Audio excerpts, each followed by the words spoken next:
to another Breaking Down the Down Deck Deck. episode. Yeah, it's been a while, but we've been busy with filming a lot of Yeah. gameplays but we're back, of course. We're doing our whole Final Fantasy month or 2 months. I don't know. We have a lot Final of Fantasy Summer. Yeah, I mean, the Final Fantasy set is amazing, in my opinion. We've been having so much fun. And of course, we wanted to break down some upgraded Final Fantasy decks for you. Oh, yeah. So which one do you have with us, Sarah? Well, you've seen me play my shtola deck.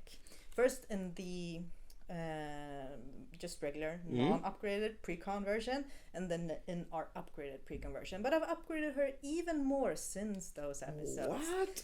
But yeah, let's get to know shtola, of course. So, shtola, Knight's Blessed. For 1 colorless and the Esper colors, she's a cat warlock. She has vigilance. And at the beginning of each end step, if a player lost 4 or more life this turn, I draw a card. Wow. We love drawing cards. Wow. So broken. But I get to draw cards. And whenever I cast a non-creature spell with mana value 3 or greater, shtola deals 2 damage to each opponent and I gain 2 life. So she has a lot of interesting stuff going on here. Interaction makes me happy, makes you not happy. If you lose life, makes me happy. I draw a card. So, if I'm happy, everyone is happy. all day, dog? I mean, you've played against shtola, so yeah. You were super happy. You were smiling. You were laughing. That's what I saw in my head, at least. But yeah, I mean, I don't really play a lot of Final Fantasy, so when we chose the precons, I just chose her because of the cat little ears. cat ears.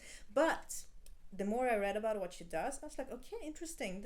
This sounds fun. I want to use those abilities and mechanics and just upgrade her to be even more effective. So let's see if I did that. Yeah. Okay, everyone. So this is my upgraded shtola deck, and yeah, I've read what she does, but let's do it again. So, vigilance. At the beginning of each end step, if a player lost 4 or more life this turn, I draw a card. Love drawing cards. Whenever you cast a non-creature spell with mana value 3 or greater, shtola deals 2 damage to each opponent and I gain 2 life.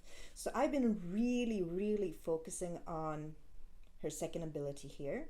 Whenever I cast a non-creature spell with mana value 3 or greater, so putting in a few more that are 3 or greater to maximize the damage with it, which in turn makes them lose 4 life, makes me draw more cards, which is my ultimate goal.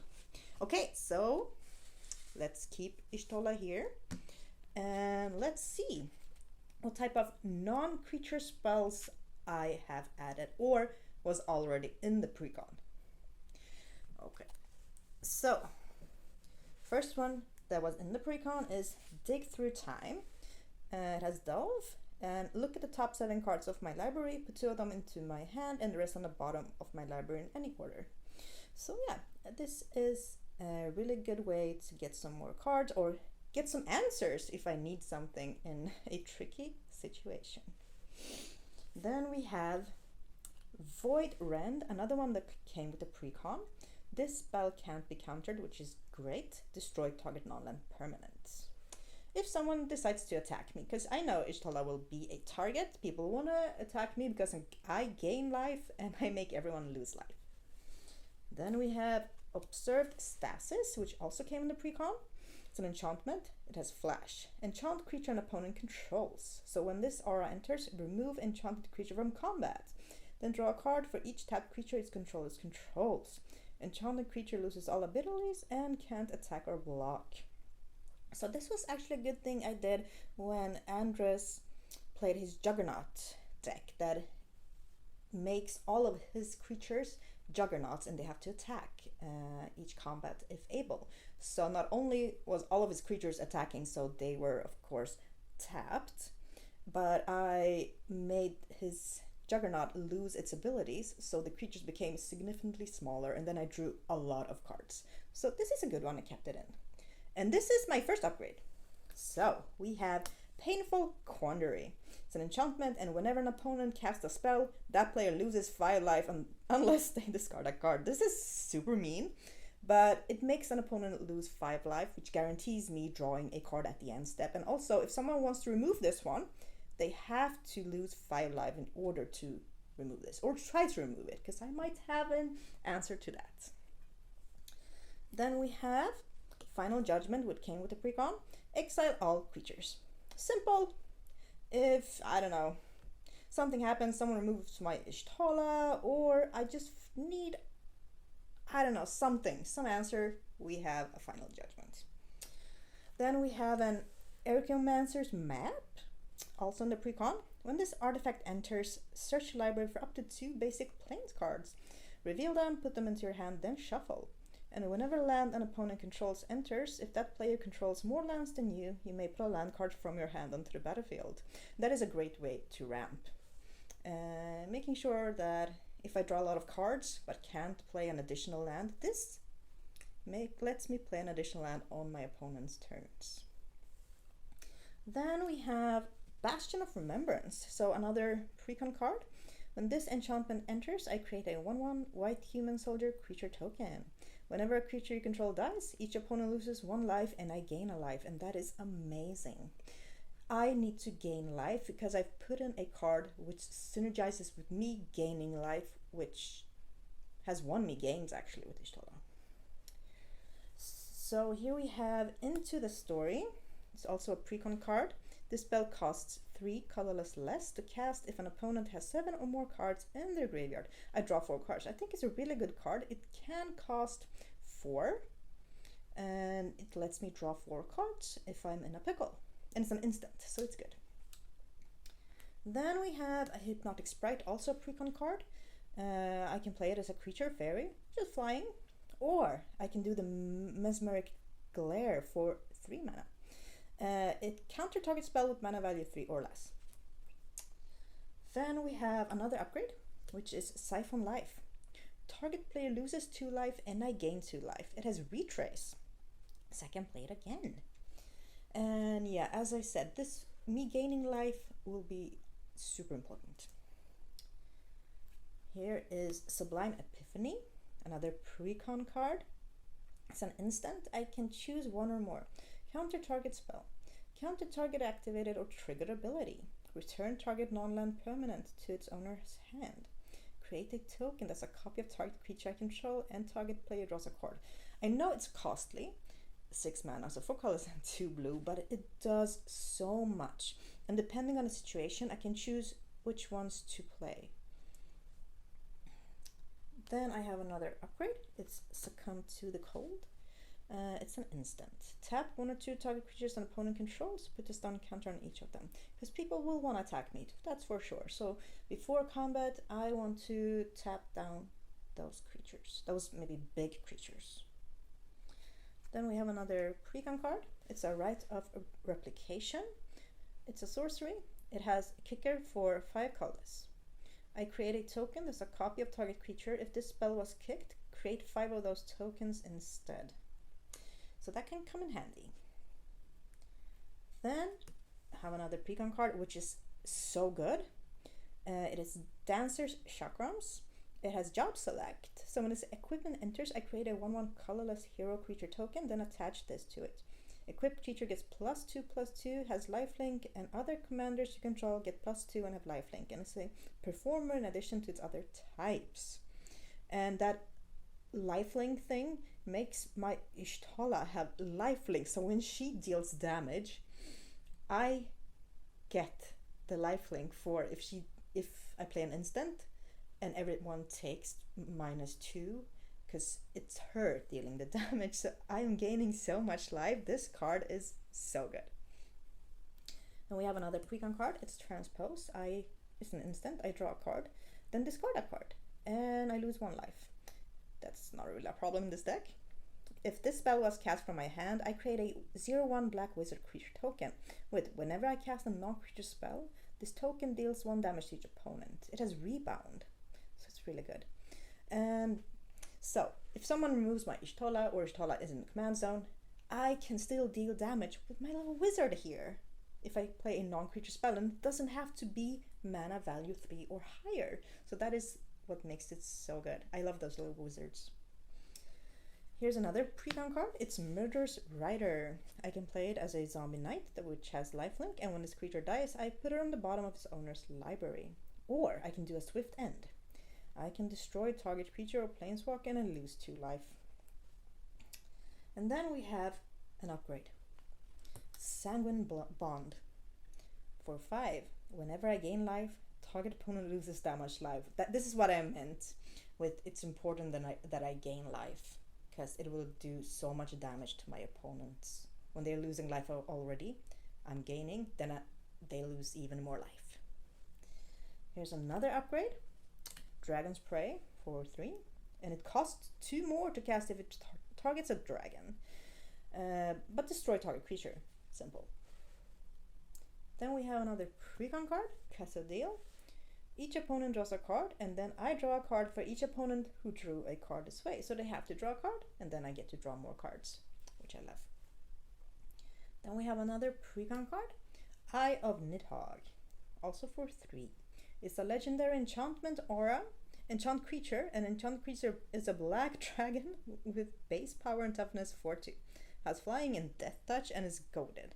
And when Eye of Nidhogg is put into a graveyard from the battlefield, I return it to its owner's hand. I kept this in because it deals 4 damage. It's a dragon and it flies, so it will usually do the damage, and then when my opponent has 4 guaranteed loss of life, which makes me draw a card at the end step. And then we have another pre-con card. It's the Circle of Power. It costs 4, but I draw 2 cards and I lose 2 life, and I create a 0/1 black wizard creature token. So I get another 1 token, and then wizards I control get +1/+0 and gain lifelink until end of turn. And here is a fun upgrade. It is the Zoof Consumption. It is costly, but I think it works in this deck. It's a sorcery, but each opponent loses 4 life and I gain a life. So before this resolves, on the cast trigger, everyone loses 2 life, I gain 2 life. And if this resolves, they each lose 4 life and I gain 4 life. So I will already there draw a bunch of cards. But also, if she has lifelink, and also if I gain life, my opponents lose life, yeah, this can turn real ugly quickly. Okay, here's another pre-con card, a Siphon Mind for 4. Each other player discards a card. You draw a card for each card discarded this way. Just more card draw. Here is another upgrade. It's the Tolarian Geyser for 3. It has Kicker.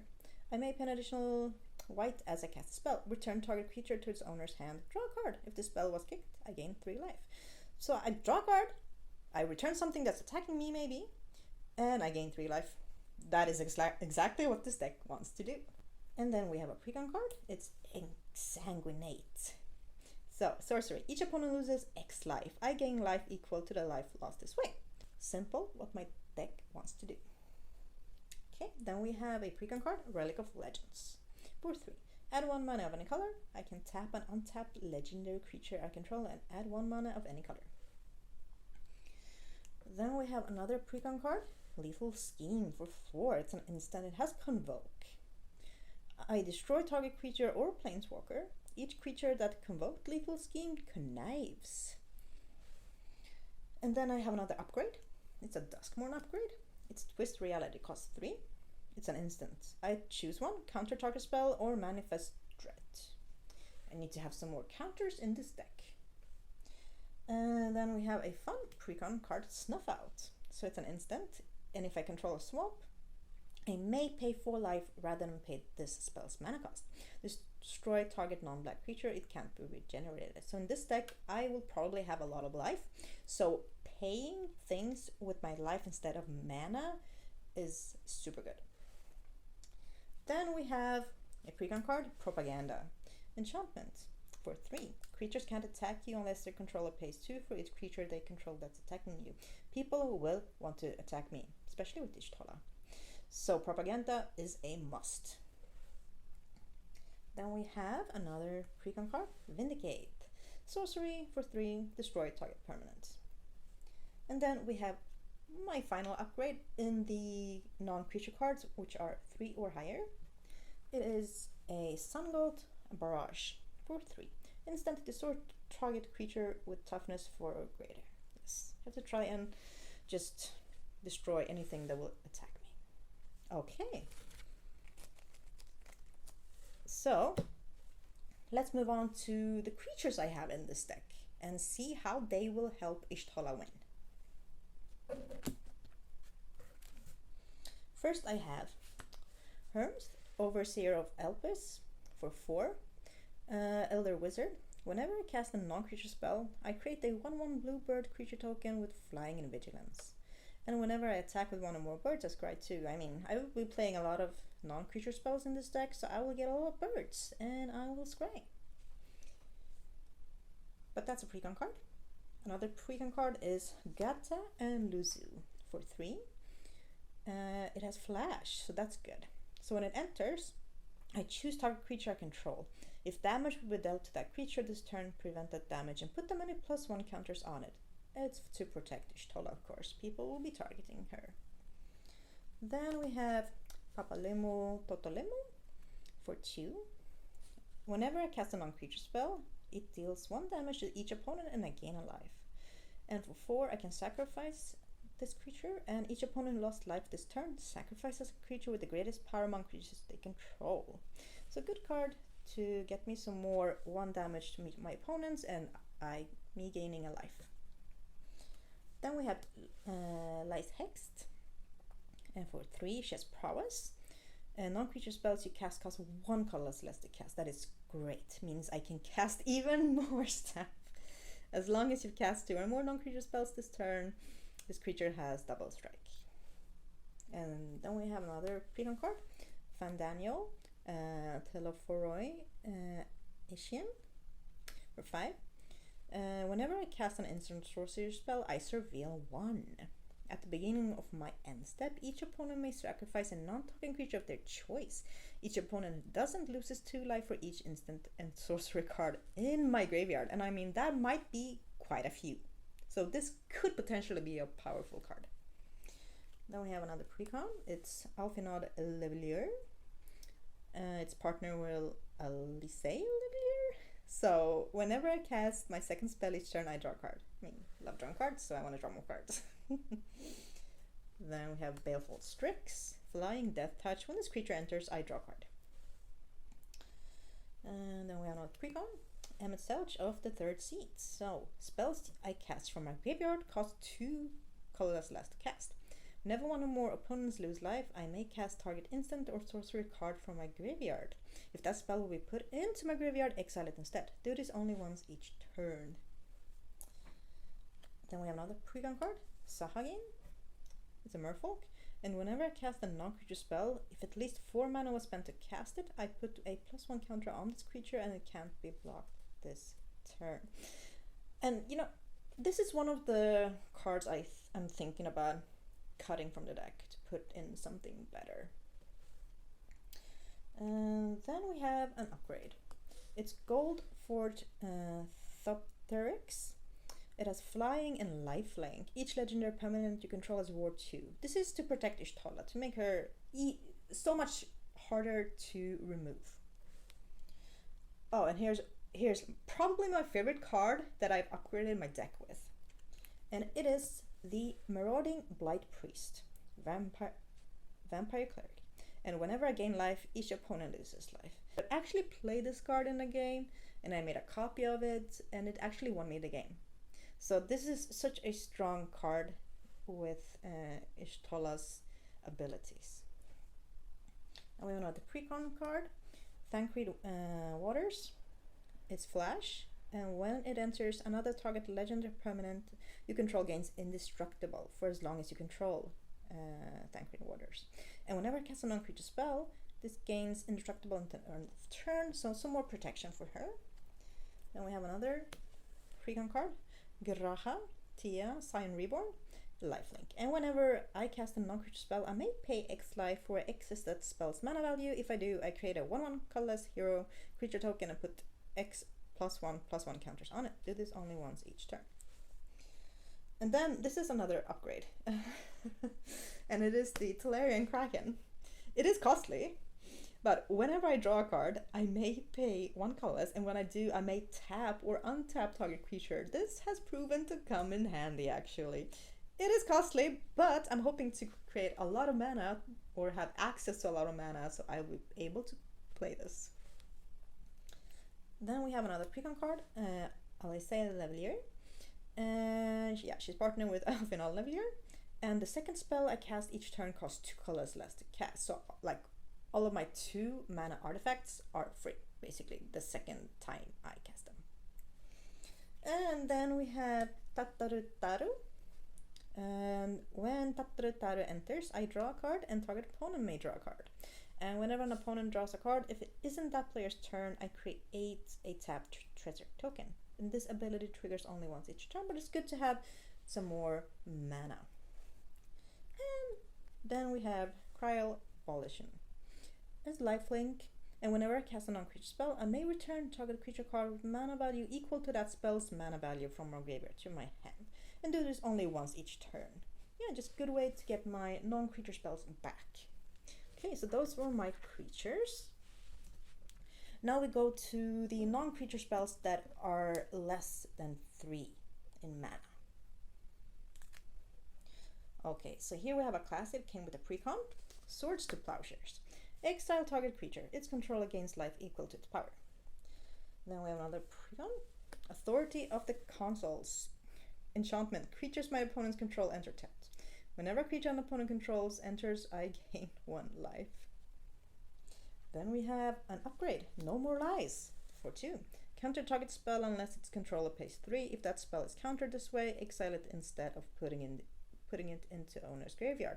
I like to have a few more counter spells in my decks, if I can. And then we have a precon, Thought Vessel. I have no maximum hand size. I will be drawing a lot of cards. This will come in handy. Then we have another precon, Astrologian's Planisphere. It has job select.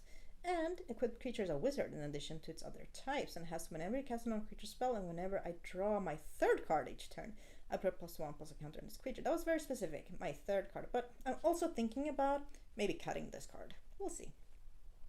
Then we have a precon card. It's Talisman of Hierarchy. I can add colorless, or I can add a plains or a black, and it will deal 1 damage. Then we have just a classical Soul Ring. And then we have an Arcane Signet. Add 1 mana of any color. And then we have the Talisman of Progress. And I can add a colorless, or I can add a plains or a island. And it deals 1 damage to me. Then we have the Talisman of Dominance. It adds a colorless, or it adds an island or a swamp, and it deals 1 damage to me. Then I have another upgrade, a Dark Ritual. In case someone removes shtola and I need to get her out fast, then I have used Dark Ritual. It adds 3 black to my mana pool. Then another upgrade, it is the Wingspan Stride. For just 1 mana, I can enchant creature, and enchanted creature gets +1/+1 and has flying. And flying is the most important keyword, because in this deck I don't have a lot of flyers, and I want to protect shtola. And if she goes against a lot of flyers, I want her to have fly. And then another upgrade, Feed Swarm. Destroy target creature or enchantment an opponent controls. I lose life equal to the permanent covered and mana cost. So if I have a lot of life, it should be fine. And then another upgrade, Shore Up. For 1 mana, target creature control gets +1/+1 and gains hexproof until end of turn. Untap it. I mean, shtola has vigilance, but I might use her for mana abilities if I play that card that allows me to tap commanders or legendary creatures for mana. And I always want to protect shtola, so this is just a good 1 mana drop protection. Okay, and now let's take a look at the lands. Yes, so here we have a Choked Estuary. I have access to Dimir, and I may reveal an island or swamp card from my hand. If I don't, it enters tapped. Then we have a Dark Water Catacombs. It's a filter land. For 1 colorless, I can add Dimir. And a simple island, simple swamp, simple plains. Then we have a Temple of the False God. I can add 2 colorless, but I can only activate it if I control 5 or more lands. Then we have Isolated Chapel. It enters tapped unless I control a plains or swamp. It gives me access to Orzhov. There's another swamp, plains, a swamp, a plains. Then we have a Prairie Stream. It enters tapped unless I control 2 or more basic islands, and it gives me access to Azorius. We have an island. Here we have a Contaminated Aquifer. It enters tapped, but it gives me access to Dimir. Then we have a Fetid Heath. It gives me colorless, but if I pay a white or a black, I can add 2 white Orzhov or 2 black. Then we have the classic command tower. Add 1 mana of any color in my combo. Add 1 mana of any color in my commander's color identity. Then we have a Drowned Catacomb. It enters tapped unless I control an island or swamp. Gives me Dimir, or gives me access to the Dimir colors. Then we have an Ash Barrens. Gives me access to colorless, or I can do a land cycling. Then we have a Path of Ancestry. It enters tapped, but add 1 mana of any color in your commander's color identity, and when that mana is spent to cast a creature spell that shares a creature type with my commander, I scry 1. Then we have a Sunken Hollow. It enters tapped unless I control 2 of my basic lands. I get access to the Dimir colors. Then we have Shine Shadow Snarl. As this land enters, I may reveal a plains or swamp card from my hand. If I don't, this land enters tapped, gives me access to the Orzhov colors. Then we have a Arcane Sanctum. It enters tapped, but it gives me access to Esper, the colors I need. Then we have an Exotic Orchard. Add 1 mana of any color that a land an opponent controls could produce. Then we have an Underground River. I can add colors, or I can have access to the Dimir colors, but it deals 1 damage to me. I have a Sunlit Marsh. Then it's tapped, but it gives me access to Orzhov colors. Another island. We have a Port Town. As this land enters, I may reveal a plains or island card from my hand. If I don't, it enters tapped. It gives me access to a Zoria color. Then a swamp, a plains, and a Glacier Fortress. It enters tapped unless I control a plains or an island. It gives me access to Azorius color. Then we have Idyllic Beachfront. It enters tapped, but gives me access to Azorius colors. Then we have an Evolving Wilds. I can sacrifice it and search my library for a basic land card, put it onto battlefield tapped, and then shuffle. Then we have a Demolition Field. Can add colors. For 2, I can sacrifice this land, destroy target non-basic land an opponent controls. That land's controller may search the library for a basic land card, put it onto battlefield, then shuffle. I may search my library for a basic land card, put it onto battlefield, then shuffle. Then I have a Scavenger Grounds. Add colorless. For 2, I can sacrifice a desert and exile all graveyards. And then the final land is a Sunken Ruins. I can add colorless, or I can pay a blue or a black, and I can add 2 blue, Dimir, or 2 black. And here I have some tokens. Hero, hero, hero, hero, hero, Mughal, hero. It's a human soldier. It's another Mughal and a robot warrior. Oh, and here we have some other heroes: zombie, hero, spirit, treasure, human soldier. Oh, and the birds from Erms, spirit. Oh, and yes, and this cute little wizard. Yes, leave it on top. But yes, that was my Shtola upgraded deck. Let me know your thoughts about my deck in the comments, and how have you upgraded Shtola? Which card did you put in? Which card did you cut? But yeah, back to us. And we're back. What? Yeah, there were some nasty cards in there. Oh, it was super nasty. God damn. I just want people to lose more life, so I can draw cards. You love drawing cards. I want to draw even more cards. I mean, that enchantments. Those enchantments were you nasty. I know, I mean, but you can remove that enchantment, but you have to pay 5 life to do it. It's not a lot. It's so nasty. No. It's so... Or you can let it be and just see your opponents. Oh, your opponents as well lose life. Oh, okay. Yeah. So, you can Yeah. Oh, you don't start politicking here. In this episode. We're not even playing. Yeah. Oh. But I think I've made a fun upgraded deck and a mean one. It is kind of mean. It's gonna mean, but I think it's kind of fair as well. I mean, 5 mana for the both big enchantment, the both Yeah, the other one's even 6, so that's yeah. I mean, they are like the real big payoff, and of course it's goes so good with your commander. Yeah, it's a big risk, big mana cost, but big payoff. Yeah, exactly. Yeah, so yeah, I just want to play instance, and I of course want to protect Ishtola, so I added in some more protections because I always do. I always want to have my like 1 mana drop protections. That's super important to me, and also giving her flying in case some of my opponents have flyers and I don't. But you know, then what? Ishtola flies. So she's a cat warlock with wings and vigilance. Oh my god! But yeah, I think everything is awful. No. She's a fun deck. I had fun upgrading my deck, and I will probably upgrade her even more because, as I said in the video, there are 2 cards I'm thinking about cutting. I showed you which ones, and we'll see in the next Ishtola upgrade if I did. But yeah, we'll be back with some more Final Fantasy breaking down the deck episodes. So, Sarah, where they can find you? They can find me on Sarah of Horror, like anywhere, and Ishtola as well. No, I don't know. And where can they find you? Where my name is Andres. I go by Epic Andres in social media, so you can find me like anywhere on Moxsphere or Instagram or whatever there. Yeah. So yeah.